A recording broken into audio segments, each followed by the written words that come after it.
देखो एक क्वेश्चन करते हैं हम लोग। क्वेश्चन ये है, limit x tending to zero greatest integer 1 minus e की power x sine x by mod x, है ना।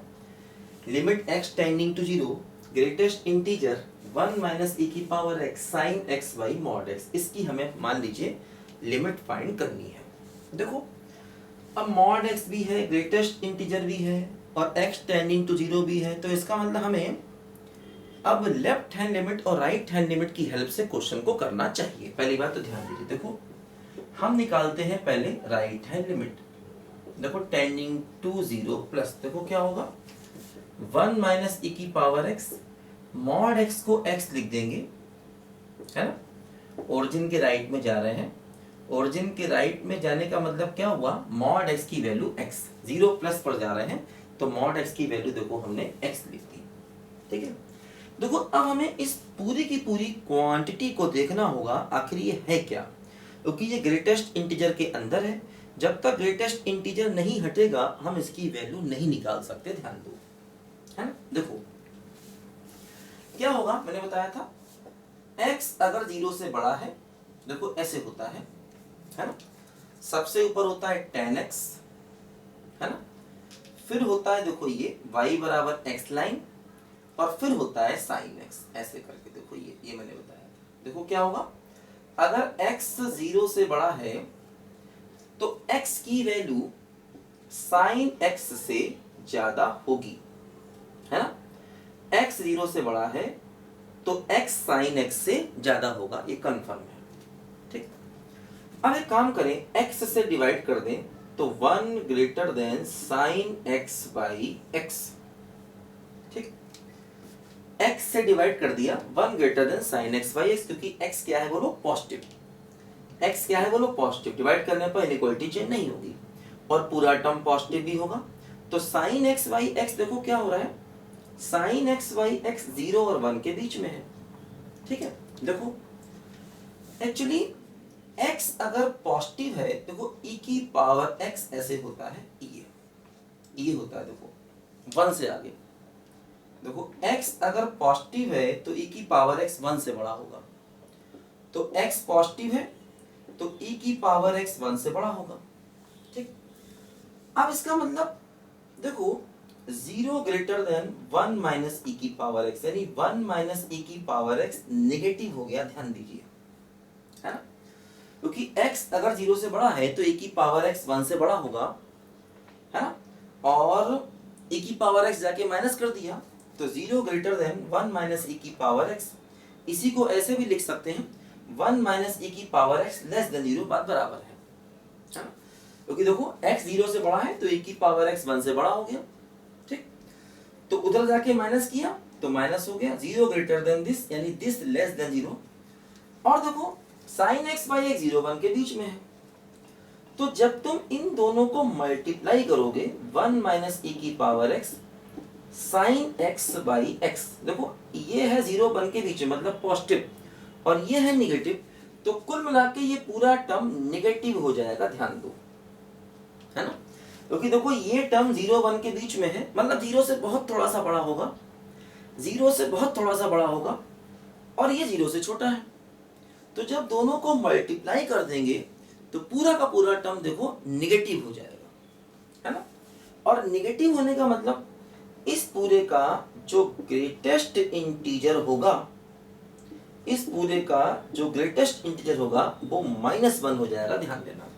तो इसका मतलब अगर हम राइट हैंड लिमिट निकालना चाहेंगे तो इस पूरे की वैल्यू -1 हो जाएगी और हमारे क्वेश्चन का आंसर -1 हो जाएगा राइट हैंड लिमिट का।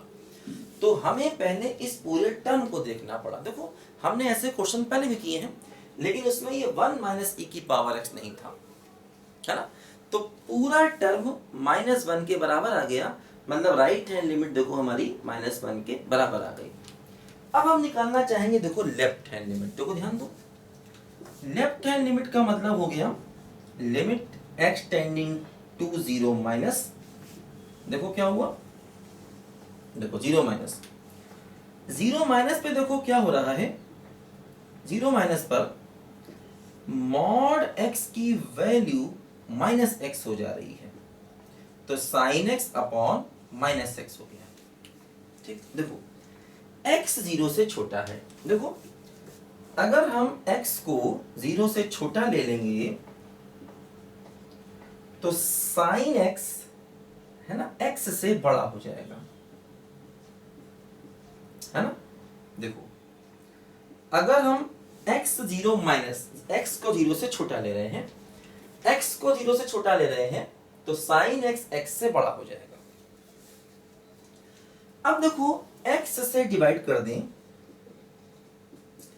तो ये लेस देन 1 हो जाएगा, क्योंकि देखो x निगेटिव है और निगेटिव नंबर से डिवाइड करने पर इनइक्वालिटी चेंज होगी, है ना। देखो यहाँ पर अब x निगेटिव है और निगेटिव नंबर से डिवाइड करने पर इनइक्वालिटी चेंज होगी। माइनस भी साथ में है, तो अगर हम माइनस से कर देंगे मल्टीप्लाई तो इनइक्वालिटी फिर चेंज होगी। ठीक, अब देखो 1 माइनस e की पावर x है। देखो अगर x 0 से छोटा है तो e की पावर x 1 से कम हो जाएगा, ध्यान दीजिए। देखो यहां पर अगर x 0 से छोटा है तो e की पावर x की वैल्यू 1 से कम हो जाएगी। ठीक, अब देखो 1 माइनस e की पावर x माइनस करो तो 0 लेस देन 1 माइनस e की पावर x, यानी कि 1 माइनस e की पावर x हो गया पॉजिटिव, है ना। देखो x 0 से छोटा है तो 0 पर e की पावर s की वैल्यू 1 होती है, x 0 से छोटा है तो e की पावर x 1 से कम होगा, तो e की पावर x 1 से कम हुआ, इधर जाके माइनस किया तो 0 लेस देन 1 माइनस e की पावर x, यानी 1 माइनस e की पावर x पॉजिटिव है। और ये क्या है बोलो, ये हो गया -1 से बड़ा, है ना, -1 से बड़ा। और 1 माइनस e की पावर x क्या हो गया बोलो, पॉजिटिव हो गया, ध्यान दो, है ना। तो इसका मतलब देखो ये हुआ कि ये टर्म एक्चुअली 0 और 1 के बीच में था, जब माइनस से मल्टीप्लाई किया देखो ये टर्म 0 और -1 के बीच में आ गया, है ना, क्योंकि ये 1 से छोटा था लेकिन 0 से बड़ा होगा, क्योंकि x नेगेटिव है। x नेगेटिव का मतलब ये भी नेगेटिव ये भी नेगेटिव, तो पूरा नंबर हो जाएगा पॉजिटिव। देखो 0 1 के बीच में है तो माइनस से मल्टीप्लाई किया तो -1 0 के बीच में आ गया, और ये टर्म पॉजिटिव है, तो जब इन दोनों को मल्टीप्लाई करोगे देखो 1 माइनस e की पावर x और इसको, है ना, sine x upon minus x को मल्टीप्लाई करोगे, देखो ये 0 -1 के बीच में है और ये टर्म 0 से बड़ा, मतलब ये है निगेटिव और ये है पॉजिटिव, तो कुल मिला के मल्टीप्लाई करने पर देखो निगेटिव ही आएगा, मतलब ये टर्म 0 और -1 के बीच में ही आएगा, ध्यान दो, है ना। ये पूरा टर्म 0 और -1 के बीच में आएगा। तो अगर ये टर्म 0 और -1 के बीच में है तो उसका ग्रेटेस्ट इंटीजर -1 ही हो जाएगा, क्योंकि देखो ये है निगेटिव 0 -1 के बीच में और ये है पॉजिटिव, तो निगेटिव और पॉजिटिव को मल्टीप्लाई करोगे तो रिजल्ट निगेटिव ही आएगा, है ना, और 0 -1 के बीच में ही आएगा। ठीक है, देखो इसको ऐसे भी लिख सकते हैं, इसको ऐसे भी लिख सकते हैं, एक ही बात है, ग्रेटर देन -1 लेस देन 0, एक ही बात है, 0 -1 के बीच में, है ना। इसको ऐसे भी लिख सकते हैं, -1 इधर 0 इधर, तो -1 और 0 के बीच में की बात है, तो उसका ग्रेटेस्ट इंटीजर लोगे तो फिर से वैल्यू -1 ही आ जाएगी। देखो यहां पर ये रिजल्ट हो जाएगा -1 के बराबर, और पूरा का पूरा रिजल्ट क्या हो गया बोलो, -1। तो राइट हैंड लिमिट भी -1 और लेफ्ट हैंड लिमिट भी -1, मतलब पूरे लिमिट का आंसर -1 के इक्वल आ गया। तो क्वेश्चन थोड़ा वही है, पर थोड़ा इन इक्वेशन पे ध्यान देना है, क्योंकि देखो ये है -1 0 के बीच में और ये है पॉजिटिव, दोनों को मल्टीप्लाई करोगे तो फिर से रिजल्ट 0 -1 के बीच में आएगा, क्योंकि पॉजिटिव का मतलब ये 0 से बहुत थोड़ा सा बड़ा है, ये मत समझना 1 लाख है, वो 0 से बड़ा है, एक मतलब मत समझना कि बहुत बड़ा है, क्योंकि ये टर्म 0 से थोड़ा सा ही बड़ा है, बिल्कुल थोड़ा सा बड़ा, मतलब बहुत बड़ा नहीं, है ना, बहुत थोड़ा सा बड़ा है। तो जब इसको इससे मल्टीप्लाई करोगे तो पूरा पूरा वैल्यू निगेटिव ही हो जाएगा, -1 और 0 के बीच में ही हो जाएगा, और उसका ग्रेटेस्ट इंटीजर -1 के बराबर हो जाएगा, यही हमारे लेफ्ट हैंड लिमिट का आंसर है। लिखो ध्यान से बच्चों।